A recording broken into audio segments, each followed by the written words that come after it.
Sleep apnoea एक ऐसी condition है जिसमें पेशेंट सोते सोते उठ जाता है और उसकी जो पूरी रात की स्लीप है वो डिस्टर्ब रहती है। तो इस केसेस में हम डेंटिस्ट्री में इन चीज़ों को कैसे कवर अप कर सकते हैं। पेशेंट सही तरीके से अपने नाक से सांस नहीं ले पाता तो उसकी ऑक्सीजन जो है वो कम हो जाती है और जिसकी वजह से उसके ब्रेन जो है मैसेज देता है और पेशेंट जो है फ़ौरन से उठ जाता है। तो स्लीप एपनिया में जो है पेशेंट जो हमारे पास प्रेजेंट होते हैं समटाइम वो क्लिंचिंग ऑफ टीथ के साथ, ग्राइंडिंग ऑफ टीथ के साथ वो प्रेजेंट होते हैं। जब ऑक्सीजन कम हो जाती है तो वो जब ब्रेन सिग्नल देता है आपके दांतों को, वो ग्राइंड करने लग जाते हैं। जैसे वो क्लिंच करता है तो थोड़ी सी स्पेस बनती है, वहाँ से वो सांस ले पाता है। इसमें मैं आपको ये बताऊँ कि ये एक प्रोटेक्टिव मैकेनिज्म है ब्रेन की तरफ से।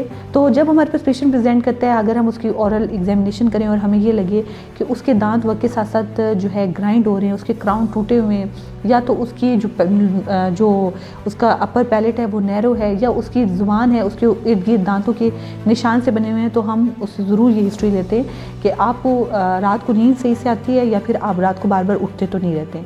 सबसे पहले तो कॉज जानना ज़रूरी है कि पेशेंट को कॉज क्या है, एडेनॉइड का कॉज है या फिर उसका पैलेट का लो है या उसके नेज़ल कोई इशू हैं, वो तो उस लिहाज से टैकल किए जाएंगे।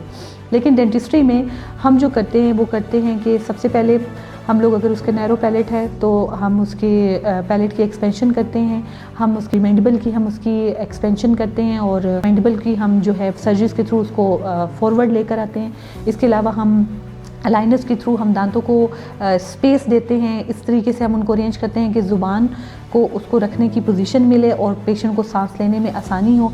इसके साथ साथ हम उनको नाइट गार्ड देते हैं ताकि उनके दांत भी ग्राइंडिंग से जो है ना वो बच जाए। क्योंकि अगर लॉन्ग टर्म में पेशेंट बार बार इसी कंडीशन से गुजरता रहे तो उसको जो है डिफरेंट इश्यूज हो सकते हैं। मेमोरी लॉस का इशू हो सकता है, स्ट्रोक का इशू हो सकता है, डायबिटीज़ में वो कन्वर्ट हो सकता है, टेंशन में हर वक्त वो सुबह उठेगा उसके सर में दर्द होगा क्योंकि रात के वक्त उसकी नींद नहीं पूरी होगी।